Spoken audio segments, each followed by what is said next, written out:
Halo semuanya, para calon bidan. Selamat datang di panduan lengkap tentang Phantom maternal. Anggap saja ini partner kalian untuk mengasah skill klinis sampai benar-benar jago. Oke, jadi apa aja yang bakal kita bahas? Pertama, kita kenalan dulu sama Phantom-nya. Terus kita siap-siap sebelum praktek, lanjut ke simulasi pemeriksaannya, cara membereskan setelah dipakai, dan terakhir, gimana cara merawatnya biar awet. Lengkap kan? Yuk kita mulai. Sip, kita mulai dari yang paling dasar ya. Kenalan dulu sama setiap bagian dari Phantom ini. Kalau kita paham fungsinya masing-masing, sesi latihan nanti pasti jauh lebih lancar dan efektif. Ini dia nih bagian-bagian utamanya. Ada panel kontrol, ini ibarat otaknya. Sekarang coba perhatikan panel kontrolnya. Di bagian belakang itu ada 3 colokan penting. Jack pertama itu buat listrik pastinya. Nah, jack kedua buat audio internal yang nyambung dari perutnya. Dan yang ketiga buat audio eksternal dari area leher. Jangan sampai salah colok ya, ini langkah paling awal dan paling krusial. Nah, di dalam perutnya inilah jantung dari simulasinya. Ada model kantong kehamilan, janin, dan plasenta yang dibuat serealistis mungkin.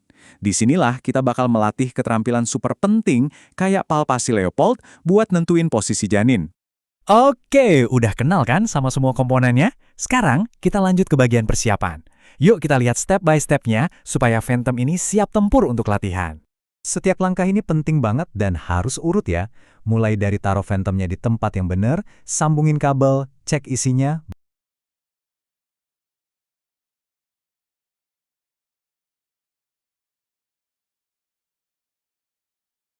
baru deh dinyalain.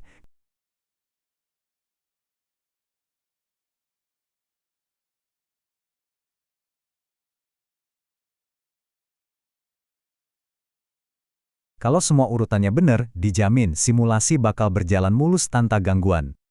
Nah, ini dia bagian yang paling seru. Saatnya teori jadi praktek. Kita akan fokus kedua pemeriksaan obstetri yang fundamental banget, manuver Leopold dan pemantauan denyut jantung janin, atau yang biasa kita sebut DJJ.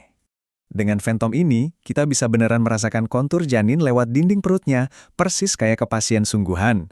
Ini adalah kesempatan emas buat melatih kepekaan sentuhan tangan kita untuk menilai posisi dan presentasi janin. Salah satu fitur paling keren dari Phantom ini adalah kita bisa atur simulasi denyut jantung janinnya. Rentangnya luas, dari 60 sampai 200 denyut per menit. Artinya, kita bisa latihan mendengarkan dan menginterpretasi berbagai macam skenario klinis. Keren kan? Oh ya, satu catatan penting nih. Jangan ragu buat pakai gel USG yang standar itu ya.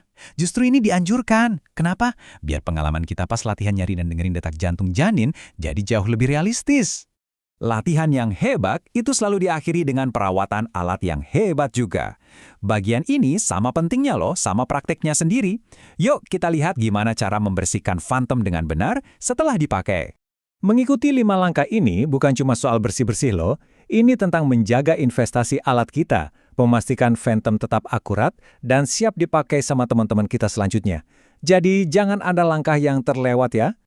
Oke, kita sampai di bagian terakhir. Tapi ini nggak kalah penting.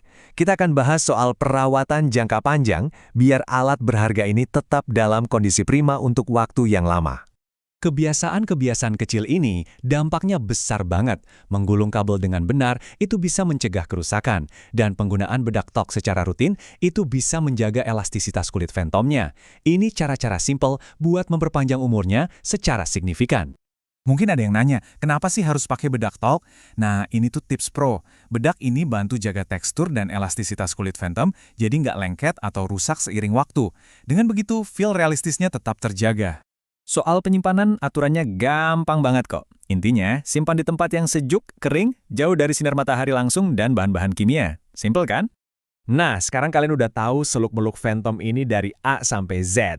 Kalian udah siap banget buat mengubah semua pengetahuan ini jadi skill yang nantinya bisa menyelamatkan nyawa. Selamat berlatih ya!